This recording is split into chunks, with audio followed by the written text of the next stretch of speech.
Good morning, everybody. How are you doing? How are we doing today?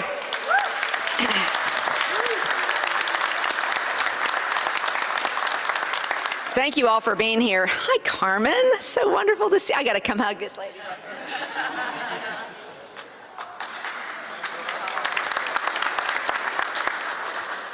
Oh, goodness. So, what a fun, great day this is. I'm glad you're here to join us for another transition update. Last week, of course, we announced our focus areas: infrastructure, health, economic development, public safety, arts, culture and entertainment, constituency and community outreach, and military and veterans.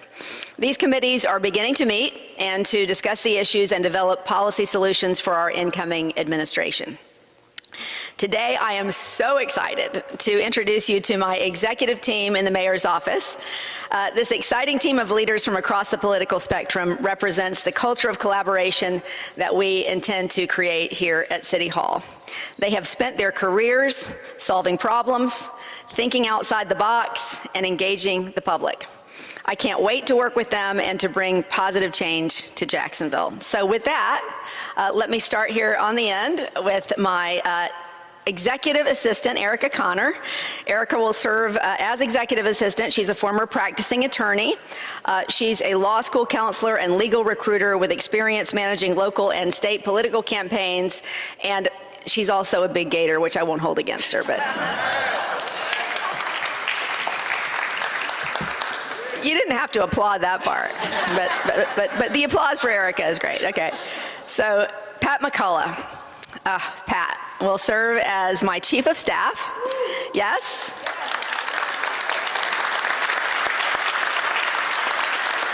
Pat is a transition advisor and managed my campaign to perfection. She is, and this will be as no surprise to anyone who knows her, a retired U.S. Marine Sergeant Major. Yeah. She has also led regional, state, and national public health, political organizing, and advocacy campaigns. So please welcome Pat. Very, very excited to have her with me. Karen Bowling. Karen will serve as our Chief Administrative Officer.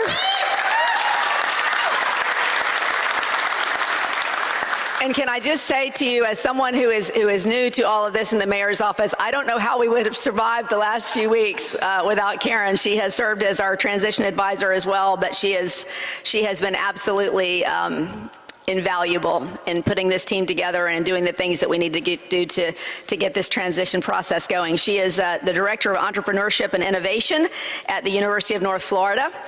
Karen previously served as the Chief Administrative Officer for the City of Jacksonville, CEO of an urgent care clinic network, and as a healthcare executive.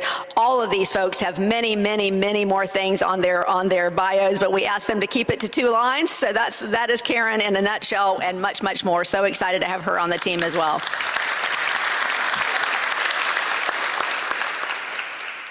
Phil Perry. Phil, yes. A lot of Phil Perry fans in the house. Okay, Phil will serve as our Chief Communications Officer. He is a transition advisor and led communications for my campaign. Phil has provided strategic communications counsel to national nonprofits, Fortune 500 companies, and political campaigns at all levels. Please welcome Phil.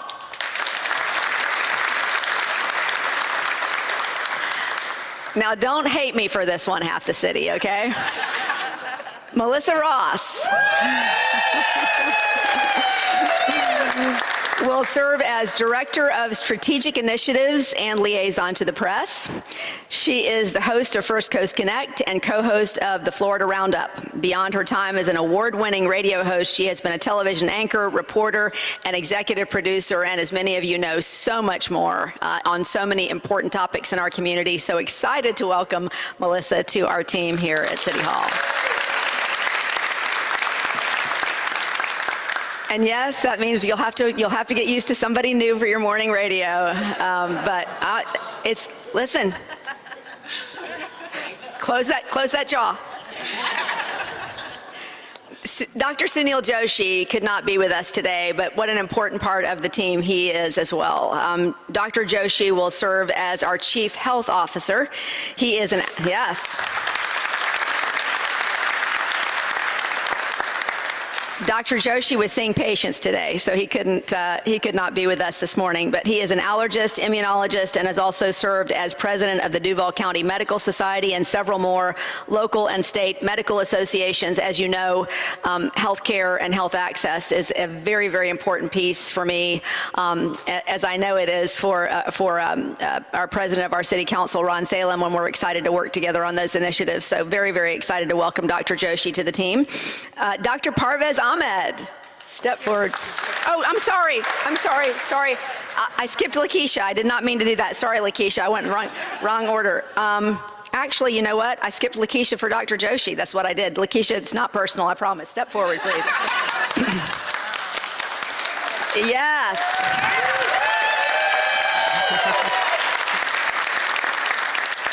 Lakeisha Burton will serve as Chief of Public Safety. She is the Crime and Safety Analyst for WJXT Channel 4, who will also have to get used to somebody else on their air after today, I think, or after this transition. Previously, she was a candidate for sheriff and served for 24 years at the Jacksonville Sheriff's Office, rising to the rank of Assistant Chief. Please welcome Lakeisha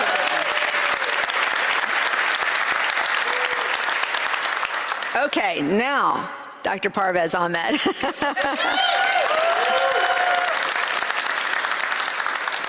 Dr. Ahmed will serve as our Director of Diversity and Inclusion. He is a professor of finance at the University of North Florida and two-term member of the Jacksonville Human Rights Commission. Parvez is also a member of the Museum of Science and History Board. Please welcome Dr. Parvez Ahmed. Anna Brochet will...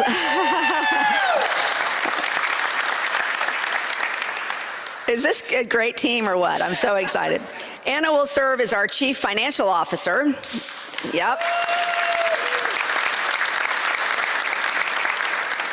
She is the relationship partner at BDO Alliance. Before that, she managed a 40-person local CPA firm, and she previously served as Jacksonville City Council President and was a candidate for mayor, and so much more. Thank you so much, Anna, for joining the team. Now, I could talk about Mike Weinstein all day, because there are so many things that Mike not only has done but will do. But Mike will serve as our interim Chief Financial Officer until October of 2023. He is the CEO of Kids Hope Alliance, previously served as the City of Jacksonville's Chief Financial Officer for multiple mayoral administrations, and also as a state representative. And as I have already released to you guys probably last week or the week before, he's also going to be basically director of a lot of big rocks for us right now. He's helping us to put together some ideas in terms of the stadium that I'm sure all of you are going to want to ask me about here coming up. So very, very excited to have Mike on the team as well.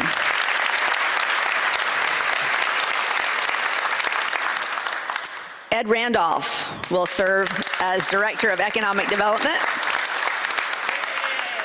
Currently, he is the Director of Economic Development for JEA and previously served as the City of Jacksonville's Director of Business Development. Already incredibly engaged. Thank you so much, Ed. Really, really love having you on the team.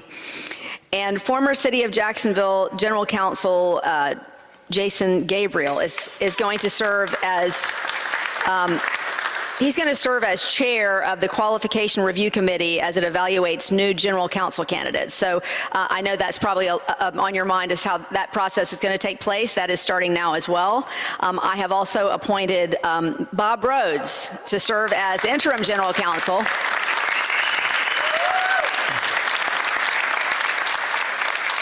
That's effective July 1st, and Bob has served as an executive and general counsel for multiple companies, another one whose resume could go on for about 5 pages. He has also advised the state of Florida on growth management, planning and property rights. On the local level, he has chaired numerous boards focused on downtown and economic development. Please welcome the executive team that we have, City of Jacksonville.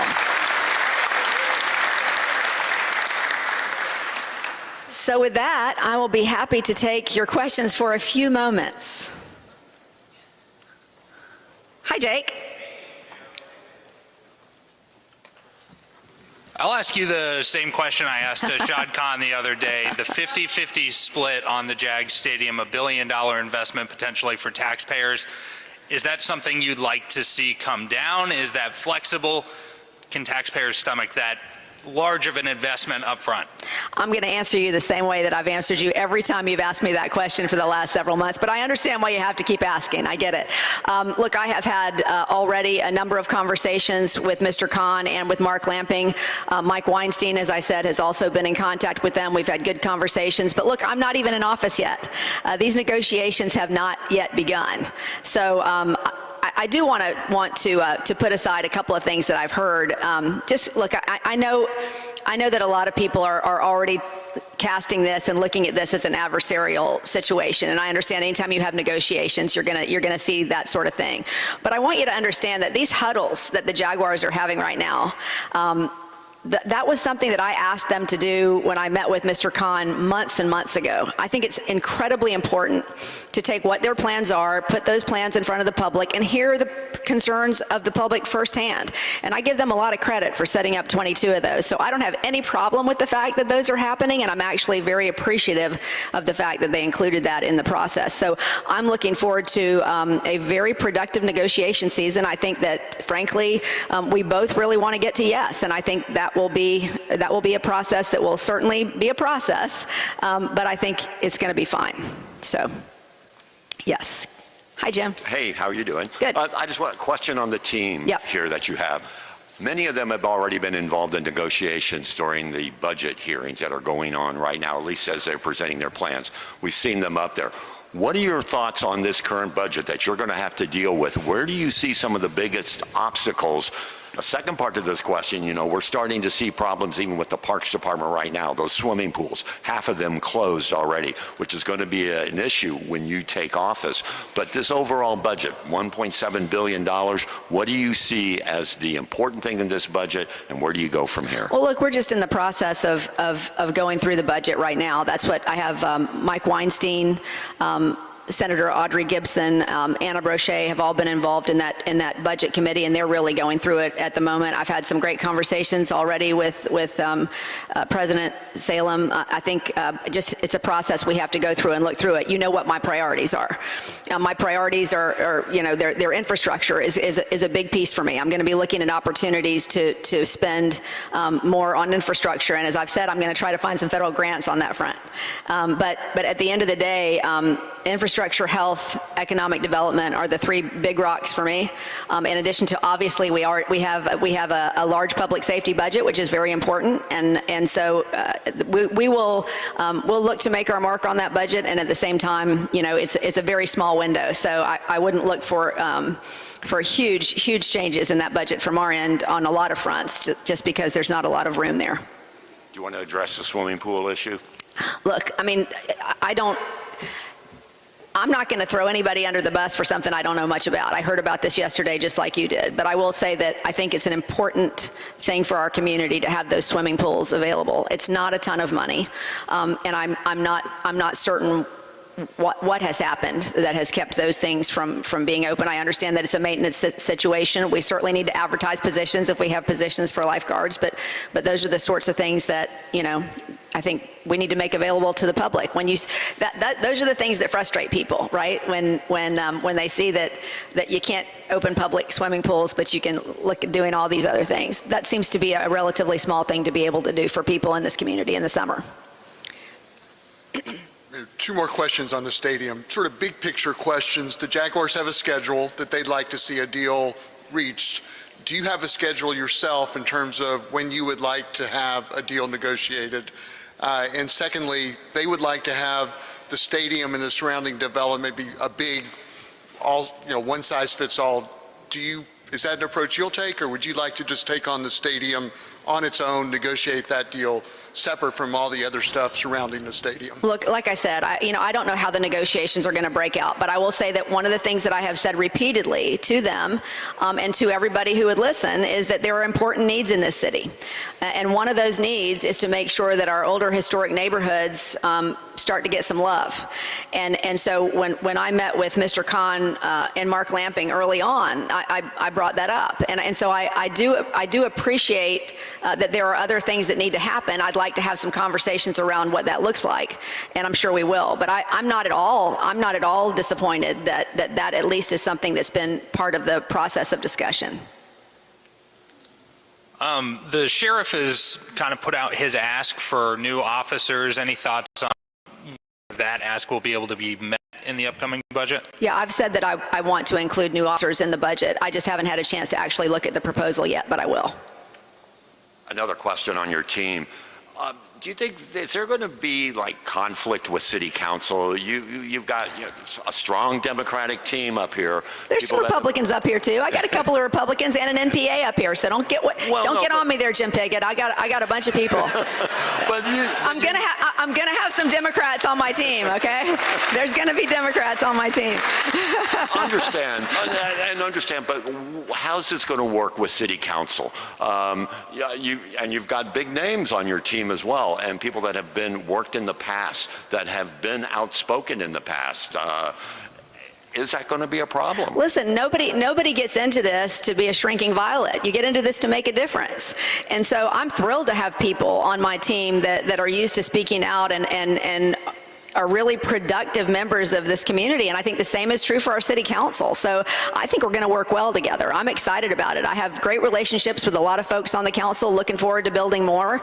And as I said from the very beginning, Jim, I just think that once you get into this space and you have the opportunity to move your city forward, you put the R's and the D's and the NPAs and all that aside, and you work together to get it done. And so far, that has been exactly what I have seen from Council President Salem, and I know everybody on this this group back here feels the same way.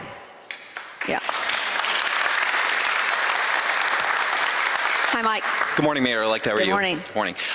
You have a new director in the Office of Economic Development. You've emphasized in your campaign that your focus in economic development was going to be more heavily on small business. So what does that mean for current city incentive deals that are in the pipeline that haven't quite been approved yet? And have you had a chance to evaluate any of those larger deals that some of them could possibly take up some general fund dollars while you're negotiating a deal for the stadium? We've had some discussions, and we'll continue to look at that. We have not reached any sort of conclusions on any of that. Really just starting to wade into what those look like, so we'll certainly keep you posted on that. For the position of public safety, I think that's a new position. It is. Can you describe what your thinking is to create that position? And also, if you could explain a little bit, I'm not completely clear, I understand, on the chief financial officer position. So Mike Weinstein is going to be...